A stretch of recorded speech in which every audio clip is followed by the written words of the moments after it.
Hi friends, అందరూ బాగున్నారా? ఈరోజు రంజాన్ 23వ రోజు. మాకు ఇచ్చిన భోజనం అది మక్రోని, దాంట్లో మటన్ కీమా చేసినారు. అదే షోర్బా, మన కందిపప్పుతో అంట చేసింది. మీకు ఆల్రెడీ అందరికీ తెలుసు, కోవిడ్లో ఉన్న వరకు మనం అదే పనిగా చెప్పాల్సిన అవసరం లేదు. అది సలాడు, రాత్రి ధాన్యంకాయలు తెచ్చుంటే అవి ఒక చిన్నకాయ ఒలిసి పక్కన పెట్టినాము.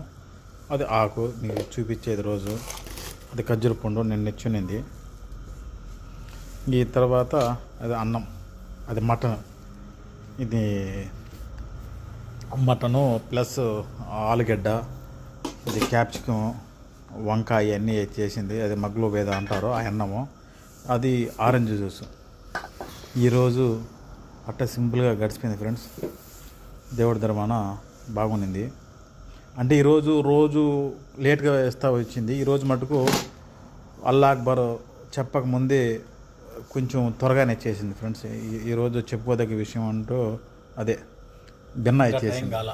అదే చెప్తున్నాడు. ఈరోజు బిన్నా ఇచ్చేసింది 2 నిమిషాల ముందే చెప్పి. ఆ మహాతల్లి మీద ఏమైనా దేవుడు ఏమన్నా కూర్చునేటనే తెలియదు, తొందరగా ఇచ్చేసాను అనుకుంటా ఈరోజు బిన్నా ఇవ్వడం. ఆ సురభ నేనేం చేశానంటే, నేను తాగునా ముందు అది అన్నంలోకి బాగుంటుందని చెప్పి నేను కొంచెం పక్కన వేసుకున్న గిన్నెలో అన్నంలో కలుపుకుందామని.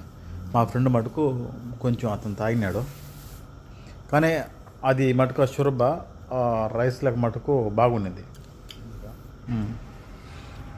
రోజు తినేప్పుడు తీలే కదా, ఈరోజు అట్ట గడిచిపోయింది. ఓకే ఫ్రెండ్స్, తర్వాత మళ్ళీ కేక్ ఇచ్చింది ఇంట్లో పని మనిషి, అది కూడా పెట్టిన చూడండి, బాగుంది అది కూడా. దీని తర్వాత అదే వస్తుంది టమాటో. అది చూడండి, టమాటో అన్నంలో పైన వేసుకొని వచ్చింది. అది కోసుకొని ఉడికిందిలా ఏంలే, ఇంచుమించు ఒక 50 గ్రాములు ఉంటుంది ఆ ఉప్పు. అది ఇదే ఫ్రెండ్స్, ఇంక చూడండి కేక్. అబ్బా, మా ఇంట్లో పని మనిషి మాకు కొంచెం గవ్వ అంటే ఏమంటే గవ్వ ఇచ్చింది. దాంతోపాటు కొంచెం స్వీట్ కూడా ఇచ్చింది. పోయి గవ్వ దాంట్లో. మా రూమ్లో అతను గవ్వలేని అనలేడు.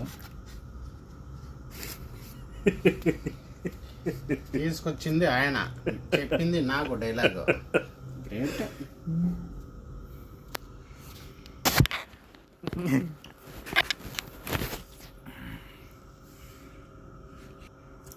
సంసీర్ ఎట్నా తీపా?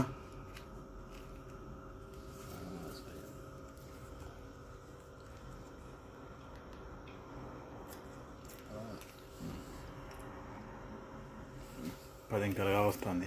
ఓకేనా బా?